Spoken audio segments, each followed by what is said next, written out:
Olá, queridos, tudo bom? Que Deus abençoe a todos mais uma vez. Estamos juntos para a glória de Deus nesse momento tão precioso e tão especial. Eu, mais uma vez, aqui do outro lado da tela, você na tua casa. Que bênção! Ou nesse lugar que você está agora, que Deus te abençoe em nome de Jesus, que seja um momento muito proveitoso para todos nós. Quero fazer ainda uma oração. Senhor, obrigado, Pai, por este privilégio de estar com meu irmão, com minha irmã. Deus, para a tua glória te agradecemos, Senhor, em nome de Jesus, que seja um momento muito proveitoso para a vida do meu irmão, para a vida da minha irmã. Em nome de Jesus te agradecemos, te louvamos. Amém e amém. Amém, queridos. O tema desta mensagem é o primeiro lugar. O primeiro lugar. E eu quero relatar o que Jesus fala em Mateus capítulo 6. Jesus está falando sobre a preocupação do povo com a vida pessoal, preocupação com a ansiedade, com a vida, com o que come, com o que bebe, e com a sua vida em particular, sobre o quanto tinha de altura, etc. Então Jesus está falando sobre não é para ter preocupação com a vida, que isso não é bom. E ele fala em Mateus, no capítulo 6, versículo 33, que é o nosso versículo-chave de hoje: buscai, pois, em primeiro lugar o seu reino e a sua justiça, e todas estas coisas vos serão acrescentadas. Buscai, a importância de ir atrás. Buscai, pois, em primeiro lugar. Por isso que o tema da mensagem é o primeiro lugar. Buscar em primeiro lugar. Não é a preocupação, não é a ansiedade, não é sobre o dinheiro, não é sobre o que eu vou ter ou o que não vou ter, que tem que ser a preocupação, não é com o dia de amanhã, com o dia de hoje, com daqui ao ano que vem. É claro, devemos orar sempre o nosso futuro, cremos na bênção do Senhor, mas a Bíblia fala que em primeiro lugar não são essas coisas, essas preocupações e essas ansiedades. Em primeiro lugar é buscar o reino de Deus. Em primeiro lugar, é buscar, é ir atrás do reino de Deus e a sua justiça.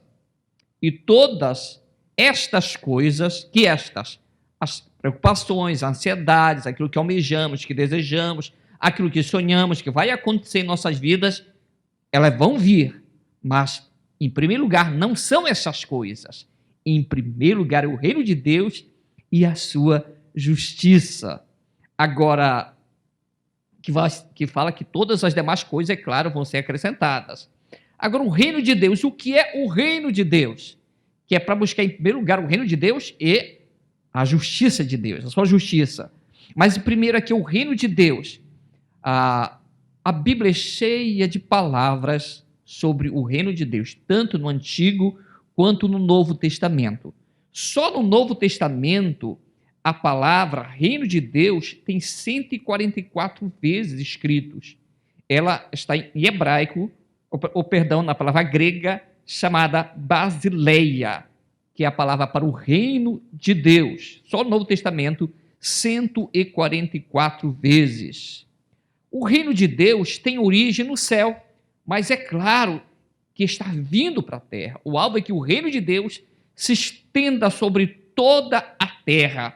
E a mensagem central do Senhor Jesus aqui na terra, quando estava pregando o evangelho, era o reino de Deus. A importância de falar, a importância de viver e a importância de buscar em primeiro lugar o reino de Deus. O reino de Deus é a extensão do domínio de Deus. É a extensão do seu domínio. O Salmo 103, o versículo 19 fala: nos céus estabeleceu o Senhor o seu trono, e o seu reino domina sobre tudo. O reino de Deus é algo que atinge a tudo.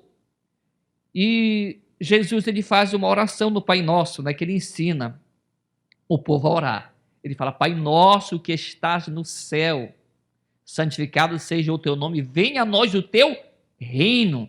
Então o reino de Deus é para vir até nós, até nossas vidas, até alcançar toda a nossa parentela, todos nossos parentes, todos nossos amigos, todos aqueles que conhecemos e muito mais ainda. Então o reino de Deus tem que chegar até nós. venha a nós o teu reino, e graças a Deus que eu tenho certeza que o reino de Deus já é chegado na tua vida, mas tem muitas pessoas que precisam realmente que o reino de Deus venha sobre elas, venha sobre seu coração, Jesus venha reinar no coração de cada um de nós e de cada pessoa que precisa desse reino maravilhoso. Agora, todo reino, ele tem uma estrutura, todo reino, ele tem um rei, e é claro, esse reino maravilhoso é o nosso grande Deus, o grande eu sou, o grande El Shaddai, que é o nosso rei maravilhoso. E todo reino tem também os seus súditos, que são todos aqueles que se submetem ao seu governo. Todos aqueles que se submetem ao governo de Deus são debaixo do seu reino. E é claro, esse governo significa aqueles que vão se arrepender dos seus pecados, aqueles que estão dispostos a obedecer esse governo, a pregar o evangelho, a que o adorem também, todos que fazem parte desse reino, que o louvem, que obedeçam em tudo. Quão maravilhoso é fazer parte do reino de Deus, e quem está envolvido nesse reino é tão importante cultuar ao Senhor deste reino. O rei deste reino, ele deve ser prestado culto a ele, adoração a ele, louvor a ele, obediência em tudo a ele. Então, nós fazemos parte, ou toda a terra, todas as pessoas é para fazer parte deste reino maravilhoso, maravilhoso. E este reino também, todo reino tem leis. Todo reino tem as leis que regem o reino. São todos os princípios e valores que regem o reino de Deus. E é claro, nós temos a palavra, a carta magna desse reino, que é a Bíblia Sagrada, que todos aqueles que fazem parte do reino, ou que vão fazer parte do reino de Deus, precisam estudar os princípios, os valores que regem esse reino e aprender esses valores e viver esses valores deste reino. Então, meu querido, minha querida, você que faz parte desse reino do Senhor, como que eu vou aprender mais e olhar os princípios que regem esse reino? E como que eu faço para aprender dos princípios que regem esse reino?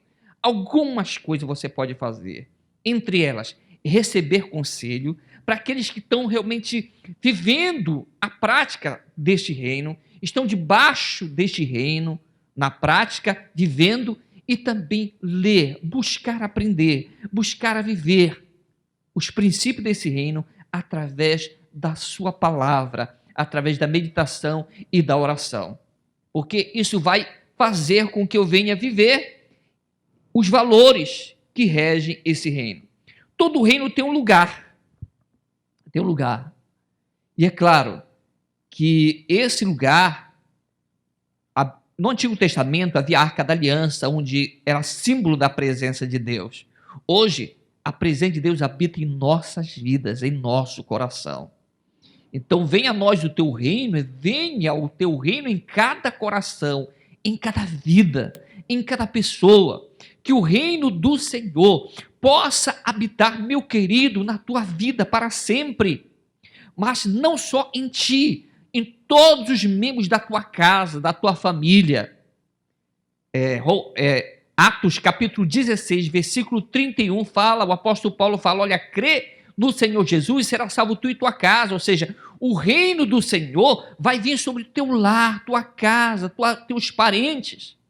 Agora é importante nós vivermos esse reino, para que as pessoas venham ser motivadas a olhar para você, a olhar para mim. Eu quero também fazer parte desse reino na sua integridade, na sua totalidade. Eu não quero só saber que existe um reino e aprender desse reino, mas eu quero estar debaixo do domínio desse reino maravilhoso, que é o reino de Deus.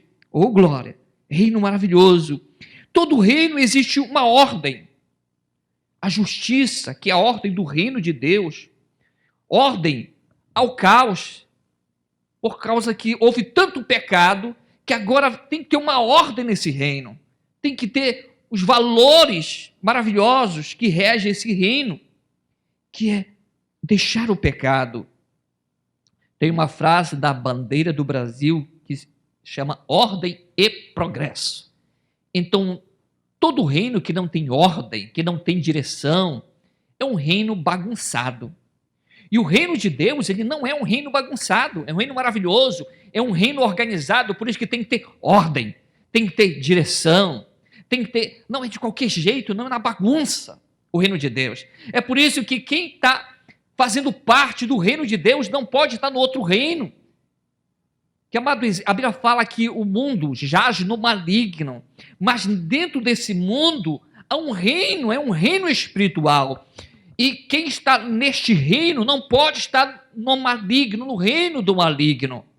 Eu não posso estar em dois reinos ao mesmo tempo. Eu não posso, Bíblia fala, servir a dois senhores ao mesmo tempo. Eu não posso servir Deus e ao mundo, ao sistema pecaminoso. Ou eu sou de um lado ou eu sou do outro, eu não posso ser dos dois ao mesmo tempo. Por isso, quem está no reino de Deus não pode estar vinculado ao outro reino. O próprio Senhor falou, olha, quem comigo não ajunta, espalha. Não pode estar em dois lugares. Não pode estar servindo ao Senhor e ao mesmo tempo as coisas do mundo. Não, nós somos chamados a servir o Senhor em espírito e em verdade, de todo o coração. Então não é para nós estarmos servindo a Deus e o mundo, as coisas erradas, é o pecado, vendo coisas que entristecem o coração de Deus. Eu não posso estar servindo o Senhor com o coração íntegro e agora eu estou vendo pornografia, agora a pessoa está se expondo às conversas que não são boas. É claro, se a pessoa errar, ela faz parte do reino de Deus, ela pede perdão e se arrepende dos seus pecados e pronto, é perdoado. Mas ele não pode ficar direto em dois lugares. Não pode servir a dois senhores. Não pode servir o pecado. Colossenses capítulo 1, no versículo 12, fala, ele nos libertou do império das trevas. Nós não estamos mais neste governo pecaminoso, nesse império das trevas, regido pelo seu comandante, por Satanás. A Bíblia fala que Deus já nos libertou do império das trevas, desse império maldoso. É por isso que não é para você viver debaixo de julgo, debaixo de uma condenação espiritual, debaixo de algo que alguém te falou e você talvez carrega esse porrê da tua vida. Não! Não é para isso acontecer com você. A Bíblia fala que Deus já te libertou do império das trevas. De repente alguém te acusou com palavras tão duras. De repente foi uma autoridade, quem sabe teu pai, não sei. Talvez ele chateado falou algo para você indevido. De repente foi alguém, uma pessoa que falou para você algo que machucou tanto teu coração. Isso ficou por anos. E quem sabe não está até agora.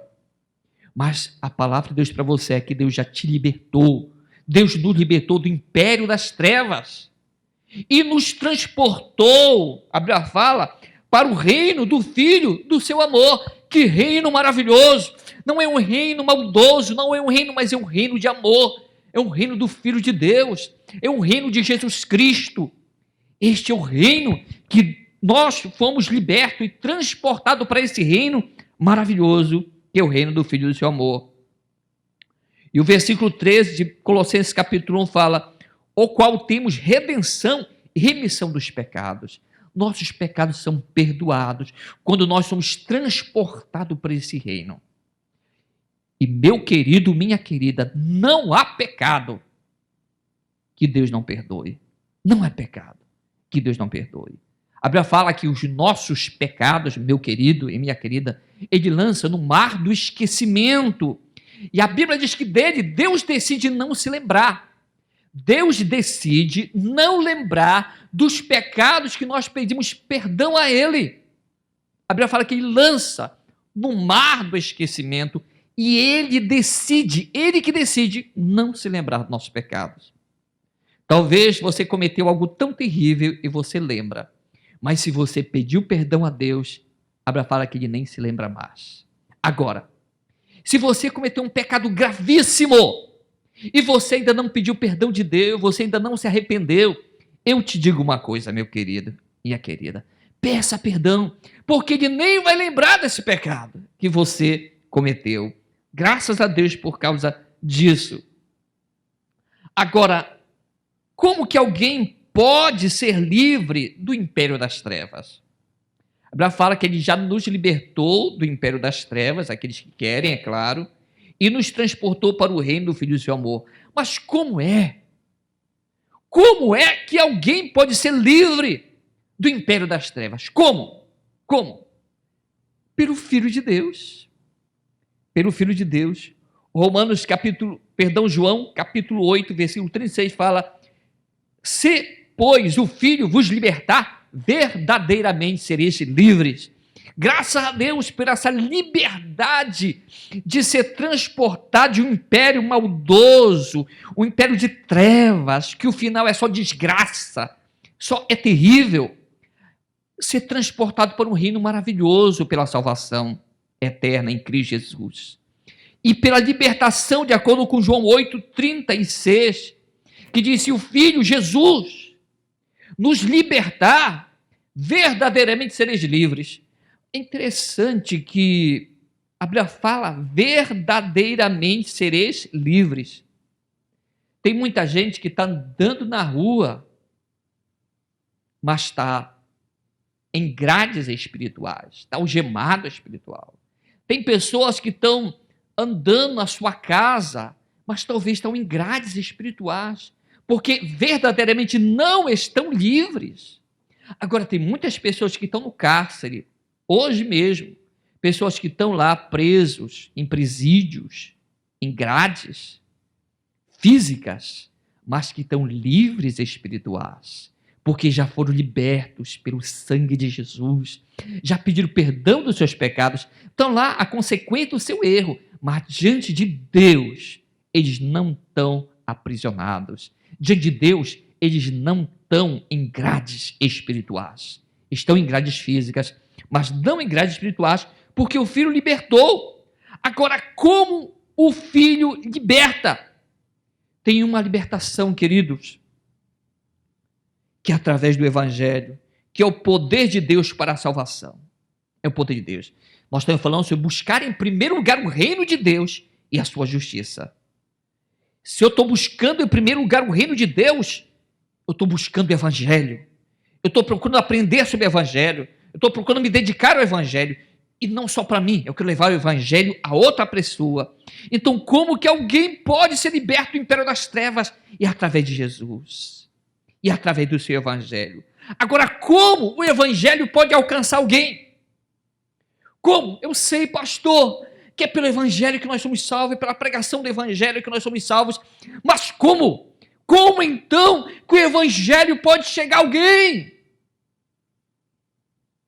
Como o Evangelho pode alcançar pessoas? Como? Através de mim, meu querido, e através de você. É assim que o Evangelho pode alcançar pessoas, pode alcançar os teus amigos, pode alcançar os teus parentes, pode te alcançar, se porventura, de alguma forma, você ainda não foi alcançado. O Evangelho, ele alcança através de uma outra pessoa. Alguém orou por mim. Alguém orou muito por mim. E falaram muito de Jesus para mim. E eu fui alcançado pelo Evangelho. A minha irmã Wanda orava muitos anos por mim. Pregava muito a palavra do Senhor para mim. Muitas vezes eu não gostava. E principalmente quando ela mandava alguém lá em casa para a pessoa me evangelizar. Eu ficava até envergonhada porque eu era ainda adolescente, pré-adolescente, e a pessoa pregando, falando para mim, ficar com vergonha dos meus amigos. Mas um dia eu fui alcançado pelo Evangelho.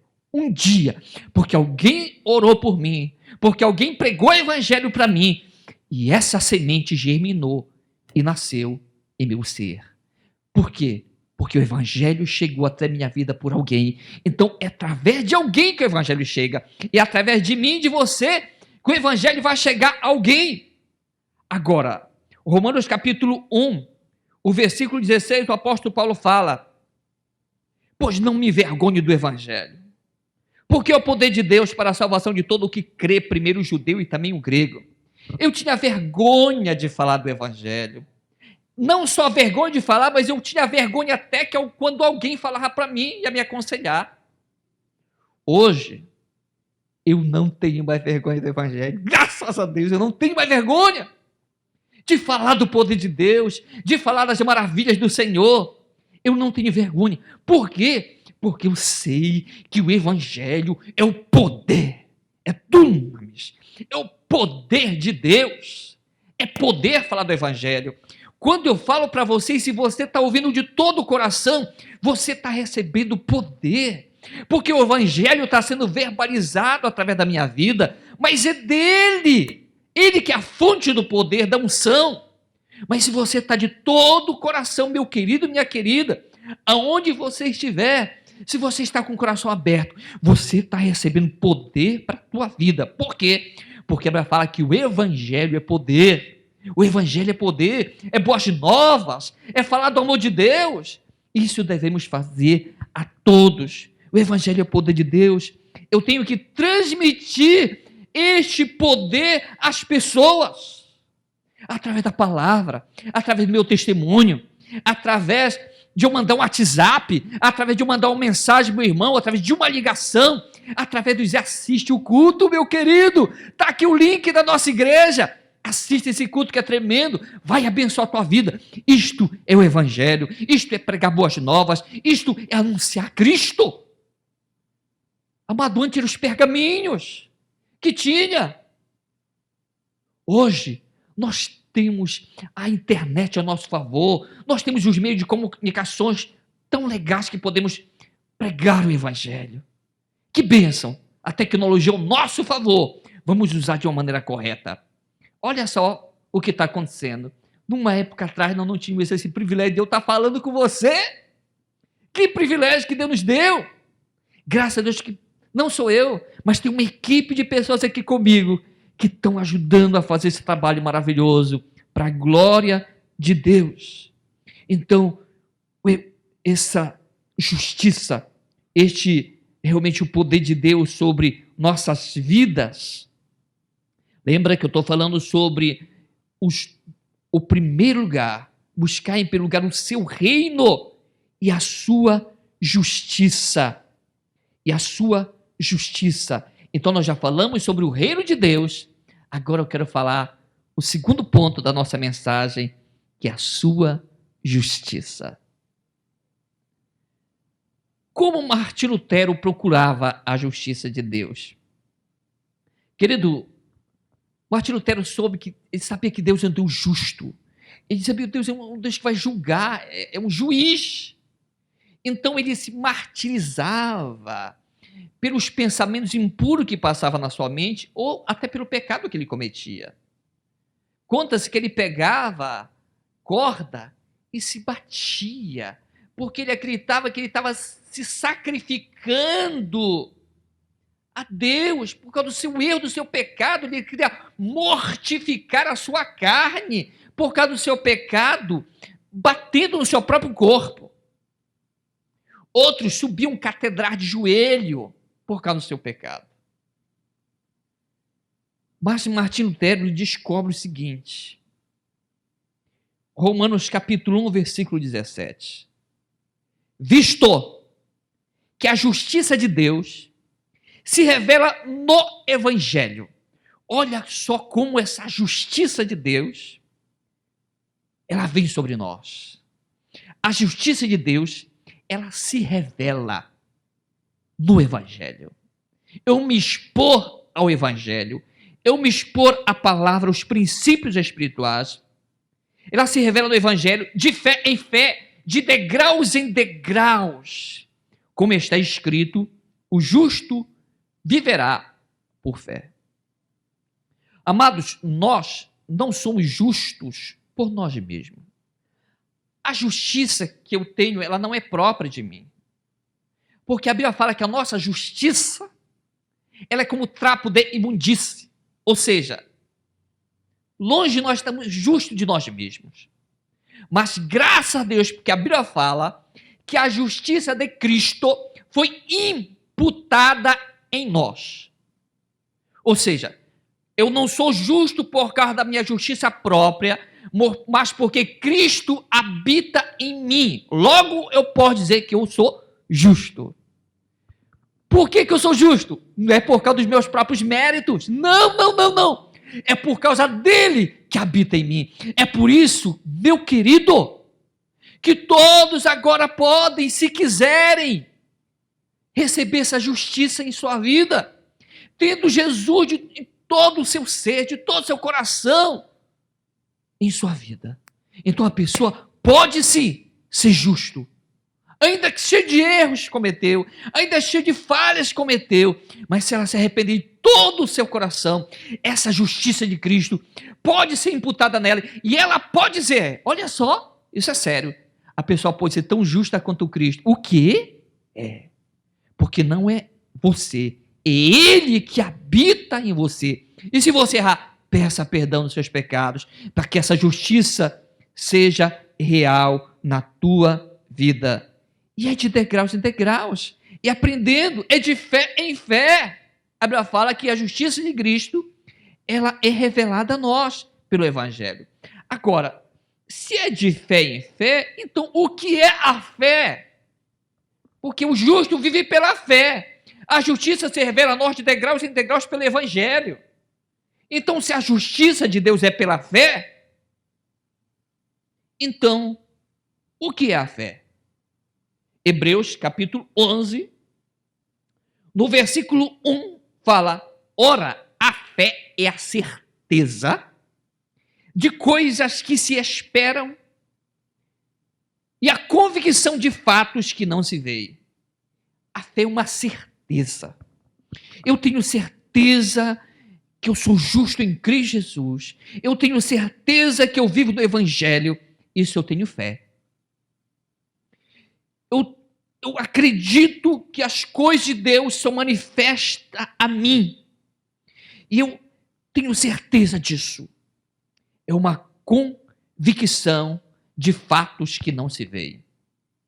Eu acredito que o melhor de Deus está acontecendo na minha vida. Eu acredito que em meio a essa crise que está acontecendo, eu estou bem com o Senhor. Isto é fé. Eu acredito que o melhor de Deus, coisas maravilhosas vão acontecer na minha vida. Coisas estão acontecendo maravilhosas, mas ainda mais maravilhosas vão acontecer na minha vida. Isso é fé. O justo vive por fé. E a certeza de coisas que se esperam é convicção. Eu estou convicto de algo maravilhoso vai acontecer. Isso é fé. Isso é justiça de Deus que se revela pela fé. Então, se eu creio que algo maravilhoso vai acontecer, eu tenho convicção. Eu não fico só com pensamentos, porque os pensamentos podem nos bombardear. Imagina essa época, meu querido. De toda certeza, você deve ter passado por isso, de pensamentos intrusos, te bombardear a tua mente, fazendo que você absorva pensamento de morte, pensamentos de derrota, pensamento de doença, pensamento de caos. Isso pode vir sobre a tua vida. São setas, a Bíblia fala que o inimigo ataca na tua mente. Mas eu quero dizer, se você vive pela fé, porque o justo, ele vive por fé, ou seja, esse pensamento vem, mas ele diz, esse pensamento não é meu, eu não aceito esse pensamento, meus pensamentos são pensamentos espirituais, meus pensamentos são as coisas de Deus, eu sou convicto da vitória sobre tudo que está acontecendo, eu já me vejo saindo de toda essa situação difícil, eu já me vejo num lugar melhor, numa situação melhor, eu já vejo isso. Isso é fé. Isso é fé. E o justo vive pela fé. E o justo vive pela fé. E olha só, e o versículo 6 fala o seguinte, sem fé é impossível agradar a Deus. Meu querido, sem fé é impossível. Pastor, eu não tenho fé, eu não consigo. Você não pode agradar a Deus sem fé. Porque não tem como. A Bíblia fala que tem que acreditar que Deus existe, que é galardoador dos que o buscam.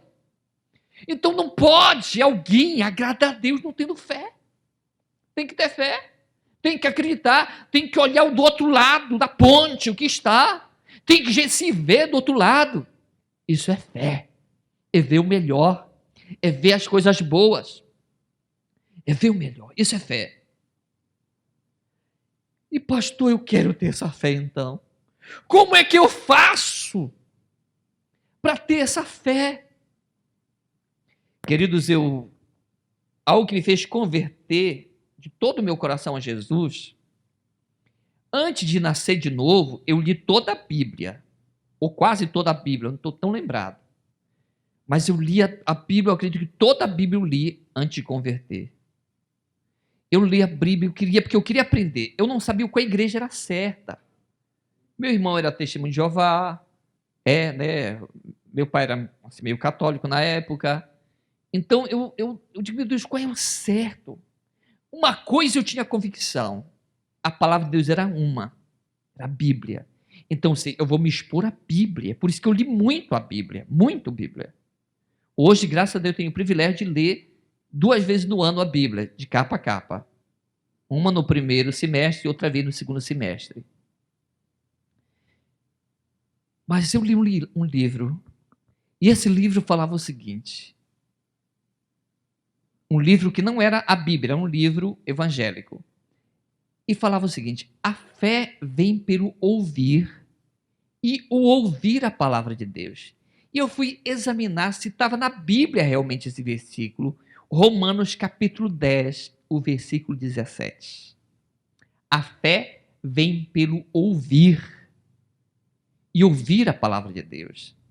Então eu queria, já que a justiça de Deus se revela no Evangelho de fé em fé, como está escrito, o justo viverá pela fé, então a justiça de Deus vem através da fé, eu precisava ter essa fé. E eu procurei buscar isso, eu disse, eu quero viver pela fé. E eu abri a Bíblia, e lá estava Romanos 10, 17, então a fé vem pelo ouvir, e ouvir a palavra. Eu disse, eu preciso ouvir. Eu quero ouvir ministrações da palavra. Eu quero ouvir pregações da palavra. Eu quero, é claro, ler também para aumentar minha fé, mas eu quero ouvir.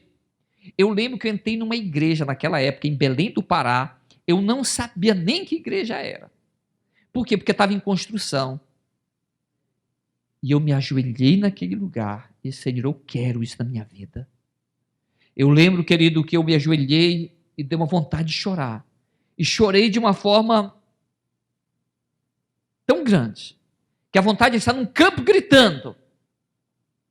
Mas depois desse choro, algo diferente aconteceu na minha vida. O sobrenatural. A minha vida não era mais a mesma. Quando eu fui ler a Bíblia em casa, eu lia diferente. Quando eu andava na rua, eu andava diferente. Quando eu falava com meus amigos, eu falava diferente. Antes de dormir, eu orava e era diferente. O meu deitar era diferente. Tinha vezes que eu deitava e eu não sabia se meus braços estavam cruzados, se estava atrás da cabeça, porque eu desligava de mim mesmo e voltava só para Deus. Todo o meu pensamento canalizado a Deus. Queridos, a Bíblia fala, buscai, pois, Romanos 6,33, que é o nosso versículo-chave de hoje. Buscai, pois, em primeiro lugar o reino de Deus. É em primeiro lugar. É da primazia isso. Primeiro lugar o reino de Deus. E a sua justiça. E estas coisas, aquilo que nós desejamos, aquilo que nós buscamos, vamos conseguir. Mas é primeiro lugar, é o reino de Deus. E eu posso me envolver nesse reino, fazendo parte dele, aceitando Jesus de todo o coração, se eu não aceitei. Eu também posso fazer parte desse reino, falando do amor de Deus, evangelizando, do teu jeito, meu querido. Pessoas têm jeito diferente de evangelizar. Eu conheci um pastor, que antes de ele ser pastor, ele era um novo convertido, ele conta que ele deixava uma Bíblia na bicicleta dele, na praça, e ele ia rodar. E quando ele voltava, tinha só 3 Bíblias, ele ficava alegre, tinha roubado uma Bíblia, ele estava evangelizando. Depois ele andava e roubaram mais outra. Então ele conta que ele ficava muito feliz, porque roubavam todas as Bíblias, era a forma de evangelizar, né? Era novo convertido. Então, querido, não sei se você vai deixar alguém roubar alguma Bíblia em algum lugar, mas tem outras formas, né? Tem o teu celular, que agora, né, nós não podemos comunicar, nós estamos ainda vivendo a época do coronavírus, que logo, logo está passando já em nome de Jesus, mas você pode usar o teu celular, você pode ligar, você pode mandar uma mensagem, você pode usar os meios de comunicações que você tiver para falar o evangelho, para pregar a palavra do Senhor, para convidar pessoas para as células, para os life grupos, para os cultos de celebração online. Podemos fazer isso, queridos. Deus é maravilhoso. E eu sei que Ele tem um plano maravilhoso na tua vida. Maravilhoso. Por quê? Você está decidindo, ou decidiu, ou vai decidir buscar, em primeiro lugar, o reino de Deus e a sua justiça, que se revela pelo evangelho, de fé em fé. E a Bíblia fala que o justo, ele vive pela fé. Não é pelo esforço próprio. Não é pelo que você faz de bom só, não. É fé em Jesus. É fé em Jesus. E a fé nasce de ouvir a palavra do Senhor. Então, meu querido, vamos buscar este evangelho, vamos buscar viver essa justiça de Deus, vamos buscar viver no reino do Senhor, e que esse reino seja transferido para o coração do teu irmão, do teu amigo, do teu parente, para a glória de Deus. Que bênção, queridos, mais uma vez estar com vocês, para a glória de Deus. E quero orar com você agora, pedir que realmente Deus te abençoe e essa palavra venha tocar cada vez mais no teu coração, em nome de Jesus. Coloca a tua mão no teu coração, onde você estiver, e diga assim: Senhor, obrigado pela tua palavra. Me ajuda, Senhor, a buscar em primeiro lugar o teu reino e a tua justiça. E obrigado, Senhor, porque todas as coisas que eu me preocupo vão ser acrescentadas. Porque todas as coisas eu coloco em oração na tua presença. Eu te agradeço, Senhor, pelo teu reino em meu coração, pelo teu reino na minha família, pelo teu reino nos meus amigos. E eu quero expandir, e quero que o teu reino alcance milhares e milhares. Amém. Que bênção. E queridos, e você? Se o reino ainda não chegou 100% no teu coração, você pode dizer: pastor, olha, já tenho pouco, eu creio, acredito, mas ainda não estou vivendo com toda essa plenitude. Eu quero dizer, não é difícil, é uma questão de decisão, e é pela fé, é pela fé. Pastor, mas eu ainda sou cheio de falhas, de erros. Meu querido, não é pelo teu esforço próprio, não, é por Jesus que habita em você, e Ele que dá força para você vencer as lutas e as tentações. Mas se você decidir de todo o coração, esse Deus maravilhoso, Ele vai fortalecer o teu coração, a tua mente, para você escolher fazer sempre as boas decisões. Se você precisa entregar sua vida e todo o seu coração a Jesus, repita comigo esta oração. Diga: Senhor Jesus, perdoa os meus pecados e me ajuda a ver no teu reino e para o teu reino, Senhor, para a tua glória. Escreva o meu nome no teu livro e me ajuda também a ganhar toda a minha família para Jesus. Eu te agradeço porque o Senhor me aceita como eu sou e perdoa os meus pecados. Amém. Querido, se você fez essa oração, não esquece de ligar para esse número que vai aparecer agora para você. Liga e alguém vai falar com você e você receber um excelente conselho. Quero ainda, queridos, orar por todos vocês, amados, que ficaram comigo, juntos, é claro, todos nós, até agora, que bênção. É tão bom estarmos na presença do Senhor, louvarmos, adorarmos a Ele. É tão bom, é tão bom. E eu quero também orar pela tua vida, você aí, coloca tua mão também no teu coração, e eu quero abençoar a tua vida em nome de Jesus. Pai, obrigado pela tua igreja. Eu abençoo, Senhor, em nome de Jesus, com vitórias, com bênçãos físicas e espirituais, e que o teu amor esteja em cada coração, que o teu reino e a tua justiça se estabilize neste lar, nesta casa, para a tua glória, e que o amor do Senhor, a graça de Senhor Jesus Cristo e a comunhão, a consolação do precioso Espírito esteja na tua vida, meu irmão e minha irmã, em nome de Jesus. Que Deus te abençoe. Aleluia!